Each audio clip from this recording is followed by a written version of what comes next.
Bonjour à chacun, bonjour à tous et bienvenue à la revue de presse.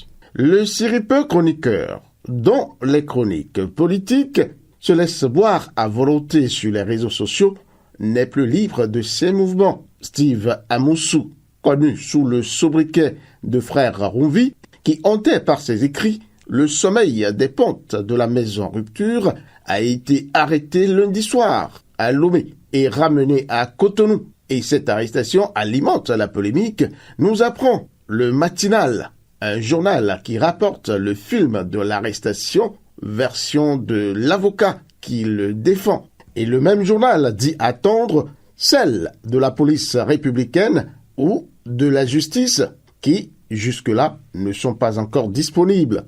Toujours est-il que cette arrestation fait des vagues. Le potentiel en témoigne en révélant que 2 anciens députés et 3 hauts directeurs lui filaient des informations. En somme, 13 personnes, dont des personnalités, sont donc dans le collimateur des enquêteurs dans cette affaire. Et l'arrêté lui-même, révèle le journal, a été membre de la cellule de campagne du candidat Sébastien Germain Adiavant.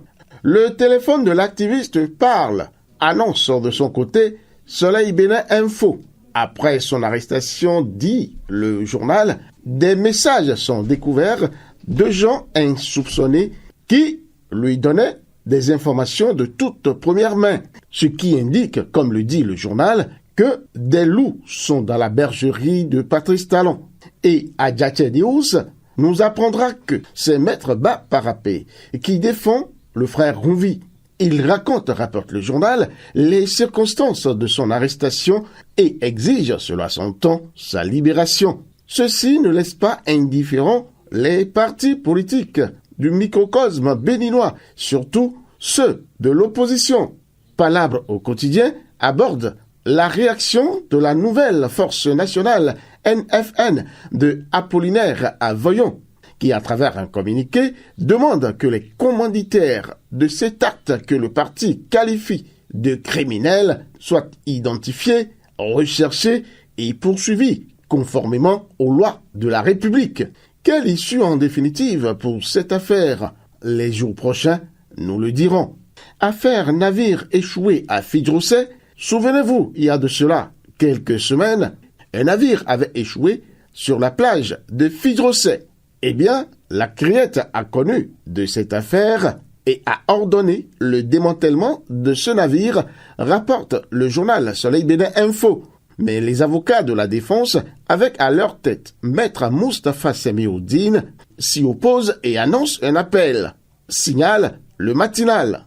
Et là, nous sommes sur le plan environnemental, face au désastre que crée la production en excès du CO2, le journal Le Matin voit l'urgence d'une reforestation stratégique pour le Bénin. Ceci émane de la Commission permanente Climat et Environnement de l'Académie nationale des sciences, arts et lettres du Bénin, à l'issue d'un atelier tenu récemment à Cotonou pour attirer l'attention des hautes autorités au sommet de l'État du Bénin sur l'urgence à réussir la séquestration du carbone au Bénin. Solidarité entre les communes. Le maire de Cotonou en pôle position. Luc Setondi Atropo et l'ANCB sont allés renouveler leur soutien au maire de Boukoumé. Une action qui renforce l'intercommunalité, n'est-ce pas? Rapporte Décryptage Info.